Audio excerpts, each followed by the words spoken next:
everyone, today I want to show you something real easy and simple. These are some mini book page ruffles that I was inspired by Bonnie and Clive. She has a video that's really good, and I'll link it below, of how she did these kind of in a mass make.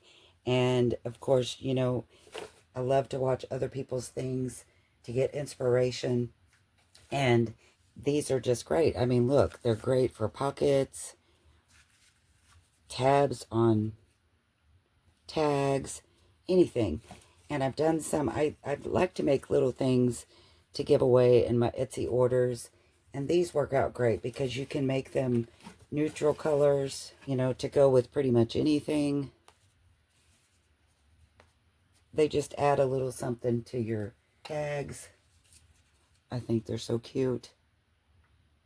And again, like I said, I watched her video. I love watching other people's videos to be inspired and to figure out ways to do things easier and faster. And I know page ruffles, book page ruffles are not new, but there's always, somebody's always coming up with the easier, better way to do it. And for me, that was Bonnie and Clyde. So again, I edited, is that a word? How I done it. I didn't do it exactly like hers, but if you decide to make some, you're probably not going to do it exactly like I done it. But I like to add some neutral colors. I've done some in blues today because I have some ocean journals that I think these are going to look great on. I've done some with no lace or ribbon that I've just splatter painted. I didn't do any with crinkled seam binds. Crinkled seam binding is good to use too. And like I say, they don't have to be very big. I like the smaller ones actually better than the ones I've done today. The ones I've done today are a little bit longer, but I like the smaller ones. I think they're really good on your tags, ATC cards. And I filmed it the first time. I showed the book pages that I used, and of course none of it filmed. So I was going to show you something like this that has, you know, some good yellowing color to it, also with no pictures. And I did notice today these are stiffer pages, and they don't seem to work as good for me myself. I like to use the more pliable, thinner, older book pages. I probably wouldn't use this one because it has a lot of color in it. I used a couple today from the work basket, something like this. I used pages like that. I thought they turned out good. And then I used a couple of the Reader's Digest like this. But again, it's almost like it was too hard for me to get a hold of and crinkle because it's real thick, kind of slippery paper. So I prefer the thinner, older paper. But again, when you make them yourself, you can decide you might like the heavier paper. And of course, you could always use bigger book page, you know, like a full book page to completely cover the side of your journal page. But I think these are fun as little accents for your ATC cards, your tags, pockets, even just a little piece on the edge of a book page. You don't even have to have the whole thing. I just think they're really fun to do. Such a variety that you can do. And I want to show you how I do it. And just one more little note before we get started. I'm not going to do it because, like I said, I lost that part. But normally what I do is I do go ahead and ink around my book page if I'm going to do that. On Bonnie and Clyde, she didn't do that because, I mean, at the end, when you get ready to do them, you're going to ink around them. Or if you want to, you're going to ink around all four sides. And of course, you can't do that with this way of doing it beforehand. But I just thought, for me, it was easier to go ahead and ink around the book page because at least the edges were already done. I don't know that it really took away any time. That's just how I chose to do it. So when you see me sewing and you notice, if you notice that I've inked, I do normally do that first. Okay, so let's sew a little bit. Okay, so I have it set in kind of off center so that hopefully you can see what I'm doing and I can too. So I'm just going to take my pages, and I found some little pieces of eyelash trim I wanted to go ahead and use up. It probably won't be for the whole length of the page, and then just a little bit of ribbon. And then for the rest, I'm just going to use some blue ribbon and some brown. And I may not put any kind of trim on all of it. It's just some things that I would like to work in because, like I said, I'm making a ocean journal and I think this would be good. So here is my blue one. I'm going to start with that one. And the first thing is I just fold it like this. Doesn't matter the size of your fold. Just put it in there. And I will start right down the middle. And I'm using black thread and a zigzag stitch just to keep it, I don't know, uncomplicated, I guess. So I will mute you, hopefully, while I'm going to start with this ribbon too. Hopefully while I'm sewing, I'm going to mute that part where you don't have to listen to this machine. But I'm just going to put my thread a little bit past my paper. And I'm going to put that right down on it. Now, some people, and even in the tutorial I saw, they will do the back stitch at the beginning and the end of the page.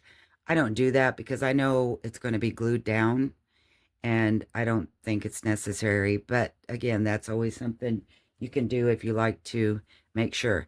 And then I also have a letter opener. This helps me to feed it through when I'm using a ribbon. Okay, so I'm going to start the first page right in the middle, made a fold, have my ribbon.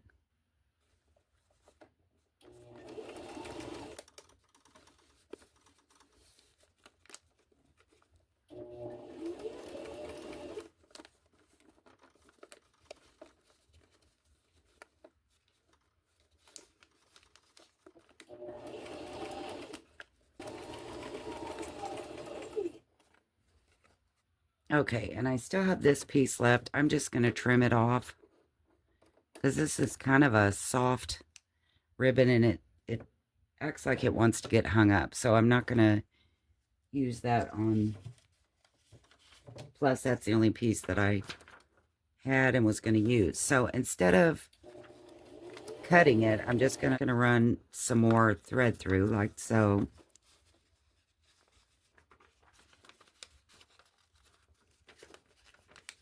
Do another fold. Put some of my eyelash trim down. And I'm kind of going to curve it because it seems like sometimes it likes to get hung up underneath. So I'm just going to do it like this. Fold my paper as it moves down the page. And you can either hold your laces straight or push them up underneath, depending if you want them to look like a ruffle as well. And I'm going to do that on this one. Pinch it up. Push my eyelash underneath.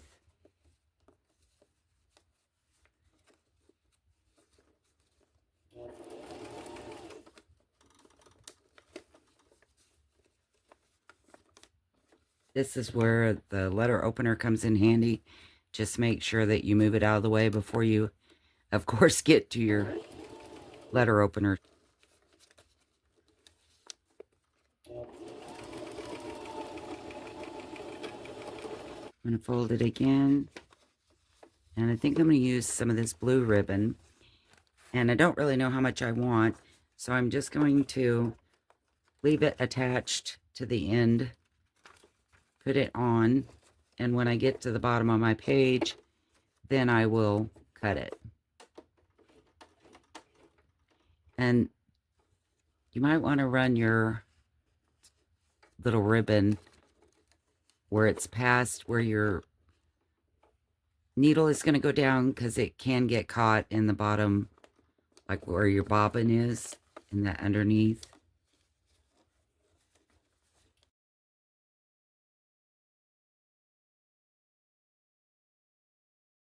Alright, so I'm going to cut my ribbon now. On my next page, I think I'll put another piece of ribbon, maybe a more neutral color. I have a small piece of this kind of brick red. I'm going to use that. I'm going to go ahead and sew so that my ribbon was all the way through and it didn't get on the top of this one.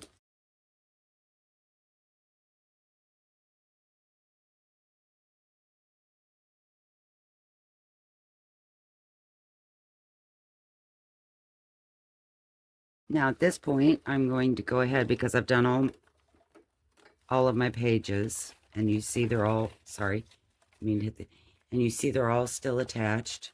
And I'm just going to start right back over from the very first one again. And I'm going to move over just slightly because I'm not making very big ones. I just want little small ruffles. And I think I want to use some more of the blue ribbon. I will say it's a lot easier to do the older book pages that aren't as stiff rather than these. This is actually a really old book, but the pages are really stiff and kind of hard to maneuver around. So on this second is where it's good to use my letter opener if I want to tuck it underneath the ruffles. I think I'll make just a few more out of the blue, so I'm going to go on to the second page.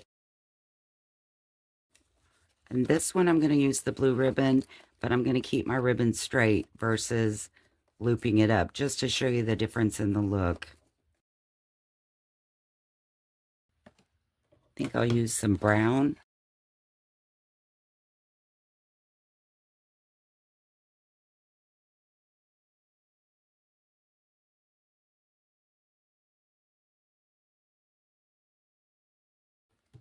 So now you see we have all of these beautiful lines of ribbon, and they're going to look so good.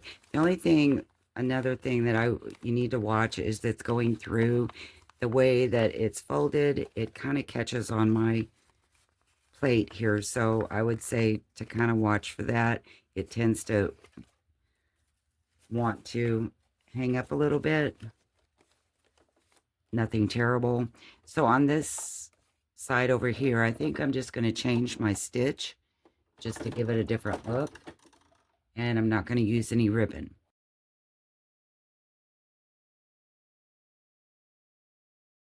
You saw I didn't use any ribbon and how fast it was just to go down all 5 sheets.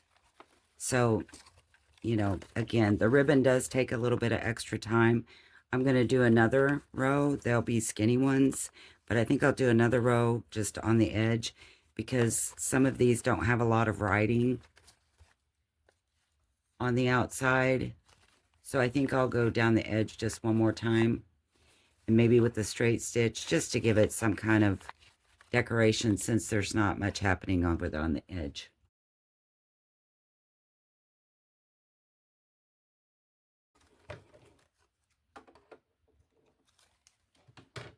All right, so now we have 1, 2, 3, 4 times 5. We already have 20 of them made.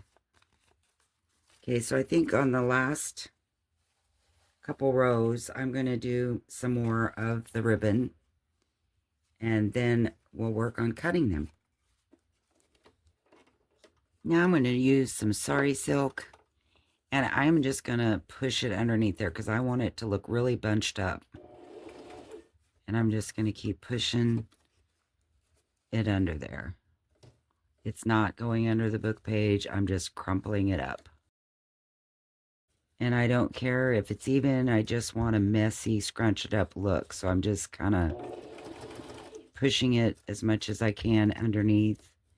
Doesn't have to be straight. Not looking for any kind of uniform. Just pushing it underneath there.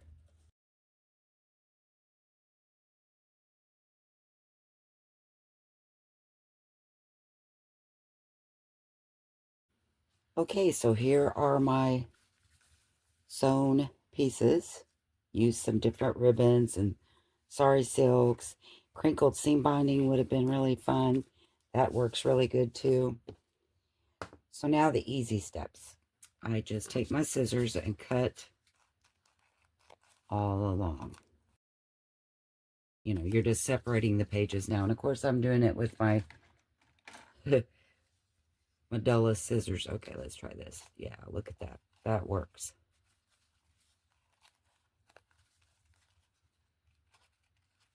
And this, like this, I got a little stingy because I was trying to make my sari silk make it through all the pages, but really you want to leave some space like this so it's easier to cut, and it's good to leave it come off the edge some too. You can see my sari silk. It's love sari silk, but it's those strings get everywhere. But you can use any kind of fibers with this. So what I usually do, because I like the rough edges, of course, I use my little deckled edge scissors, but you could use, look, and now I'm cutting off where I inked it at. You could use, if you had, you could tear it, use a tear ruler. I'm going to move my little eyelashes out of the eyelash trim. You don't want to cut those. You have little nubby eyelashes like I have.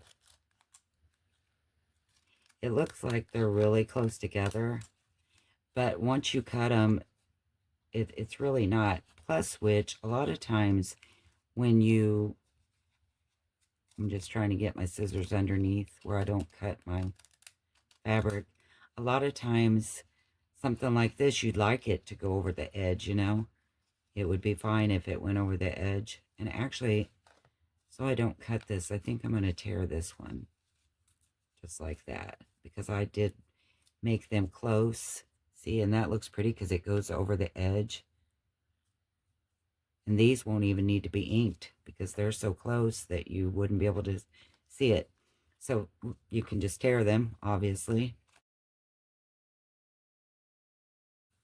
Really wouldn't have to ink any of them. I mean, they're just pretty the way they are. I probably will.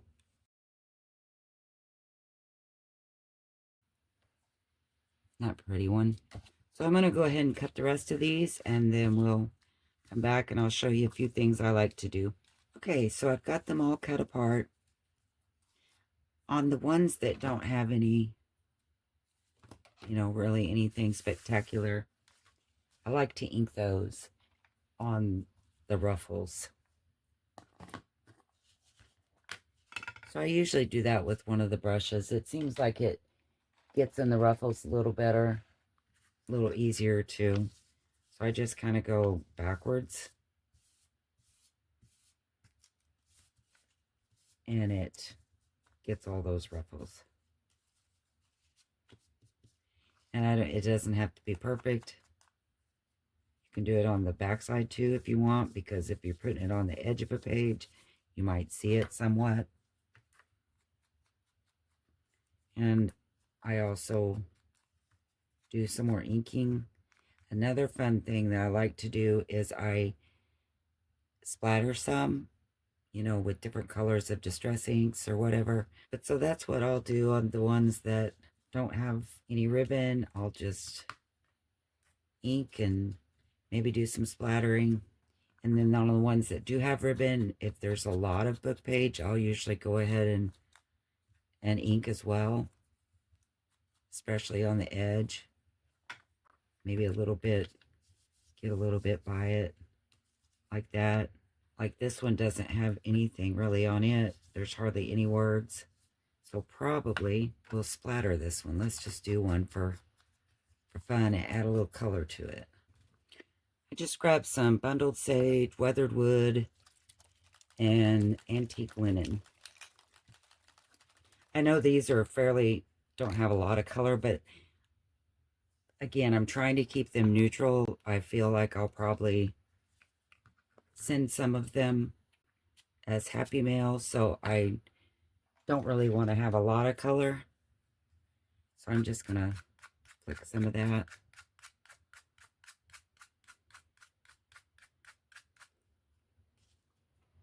Maybe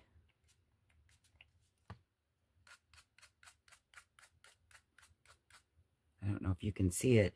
It is really pretty though. I think I'll do both of this. A little bit of, ooh, I like that.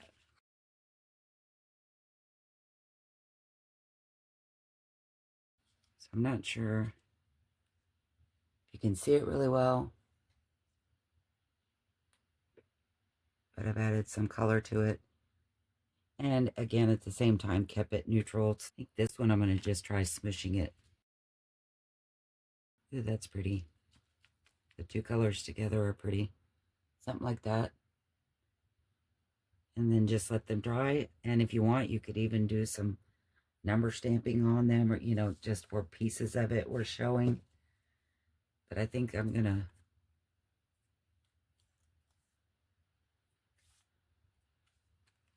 smudge up the rest that's on here with some of that I have that don't have a lot of color. And look, I probably won't even have to ink because it's going in all of those ridges. I like it. It's just something different way to do it. I got kind of hooked on that, so now I've got some hickory smoke and gathered twig. See what we can, maybe just squirt some on there. What do you think? Maybe not a full squirt, just like small little.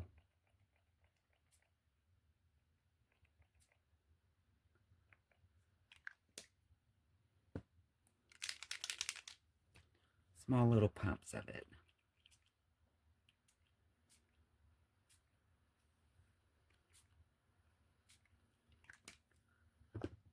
And again, you got a whole different look with some edges. And then, of course, go ahead and I think I'm going to leave the rough because I like grungy. So that will definitely, those edges will look good in things. So after these dry more, I'll probably go ahead and ink around these. I'm going to go ahead and soak that up with some of the ones that don't have any ribbon.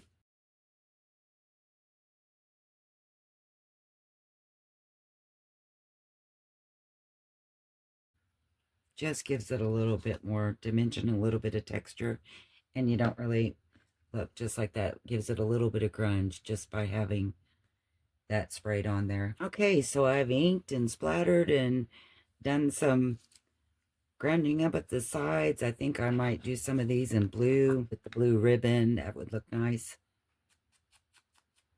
Give it a little something different maybe. I hope you liked this. Maybe saw some things that would make it easier for you to make your own paper ruffles.